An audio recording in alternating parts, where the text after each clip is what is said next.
ጳውሎስ በዚህ በሁለተኛ ቆሮንቶስ ምዕራፍ 6 ላይ ሊያሳስባቸው የሚፈልገው ሐሳብ አለው። ይህንን ሐሳብ እንዴት አድርጎ እንደሚያስገዳቸውን ከማያምኑ ሰዎች ጋር በምን አይነት መልኩ መግባባትና አብሮ መኖር በምን አይነት መልኩ አብረው መቀጠል እንዳለባቸው የሚያስተምርበት ደግሞ ጳውሎስ ለዚህ ወንጌል የከፈለው ተገቢ የሆነ ዋጋ ትኩረት ሰጥተው ለወንጌሉ ልባቸውን ከፍተው እንዲቀበሉ በአትኩሮት የሚያስተምርበት ክፍል ነው። ወንጌል በግዴታ የሚሆን የእግዚአብሔር አሰራር አይደለም። ወንጌል ሁሉ ጊዜ ፍቃድ ይፈልጋል። ወንጌል ሁሉ ጊዜ ልብ ይፈልጋል። የቆሮንቶስ ሰዎች ደግሞ እነ ጳውሎስ አምነውና ተቀብለው በመጡበት ልባቸውን ስላልከፈቱ የእግዚአብሔር ወንጌል በሰፊው እንዲሄድና እንዲሰራ ልባቸውን እንዲከፍቱ ለእግዚአብሔር ወንጌል የተመቸ ልብ እንዲኖራቸው በአትኩሮት የሚናገርበት ክፍል ነው። ስለዚህ ጳውሎስ ይሄ የመጣው ወንጌል እንደ ቀላል የመጣ እንደ ድንገት የተቀበለው አለመሆኑን ወንጌሉ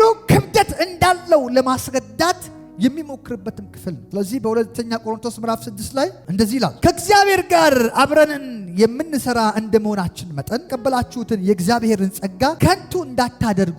ኢማጂን አሁን ጸጋ አለ፣ የእግዚአብሔር አሰራር አለ፣ የእግዚአብሔር ክብር አለ። ስለዚህ የሚላቸዋል ከእግዚአብሔር ጋር አብረን የምንሰራ እንደመሆናችን መጠን። አያችሁ፣ ጳውሎስና እግዚአብሔር አብረው ነው የሚሰሩት ማለት ነው። ጳውሎስ የእግዚአብሔር ሰራተኛ ስለነበረ ከእግዚአብሔር ጋር አብረን የምንሰራ እንደመሆናችን መጠን የተቀበላችሁን ጸጋ ከንቱ እንዳታደርጉት፣ ጸጋው እንዳይባክን። በጦር ሜዳ ላይ ጠላት በሌለበት ዝም ብለህ ጥይት ብትተኩስ በጦሩ ተሸናፊ የምትሆነው አንተ ነህ። አንድም መረጃ ትሰጣለህ፣ ሁለትም ማቴሪያል ትጨርሳለህ። የእግዚአብሔር ጸጋ እንደዚሁ ነው። በሰዎች ሕይወት ላይ እየተነገረና እየፈሰሰ ሰዎች የእግዚአብሔርን ጸጋ ከንቱ ካደረጉት ለእግዚአብሔር ጸጋ ያላቸው ክብደት፣ በዚህ በራእይ አካሄድ ሂደት ውስጥ ለእግዚአብሔር አሰራር ያላቸው ክብደት በሰዎች ሕይወት ላይ ይወስናል። አንዳንዱ ለጸጋ ባለው ክብር የተነሳ ሳይጸለይለት ጸጋው ራሱ ያገኘዋል። ምክንያቱም ጸጋን ምን ያህል ሪስፔክት ያደርጋል አንዳንዱ ደግሞ ጸጋ የሚባለው ሰውዬ የሰው ስም ይመስሏል። አቶ ጸጋ ይመስሏል። ጸጋ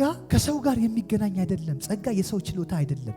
ጸጋ የሰው ብቃት አይደለም። ጸጋ የኔ የትምህርት ውጤት አይደለም። ጸጋ የኔ የብሔር ውጤት አይደለም። የቀለም ውጤት አይደለም። የኔ የትጋት ውጤት አይደለም። የኔም የጾም ጸሎት ውጤት አይደለም። ጸጋ ነፃ የእግዚአብሔር ስጦታ ነው። አየህ፣ ጸጋውን በሙላት ለመቀበል መጀመሪያ ለጸጋው ያለህ ክብደት ይወስነዋል። ክብደቱን የምታገኘው ግን ለጸጋ ያለህ አመለካከት መጀመሪያ መስተካከል አለበት። የእንትና ጸጋ ያሉ አንዳንድ ሰዎች አቤት የነብይ እንትና ጸጋ፣ ነብይ እንትና ጸጋ ጌታ መጣ። ጸጋ የማን ነው? የእግዚአብሔር ነው። በእያንዳንዳችን እንደወደደ የሚሰራ በአንዱ ትንቢት ይናገራል፣ በአንዱ ፈውስ ያደርጋል፣ በአንዱ ታምራት ያደርጋል፣ በአንዱ የሞተውን ያስነሳል፣ በአንዱ ቃል ያስተምራል።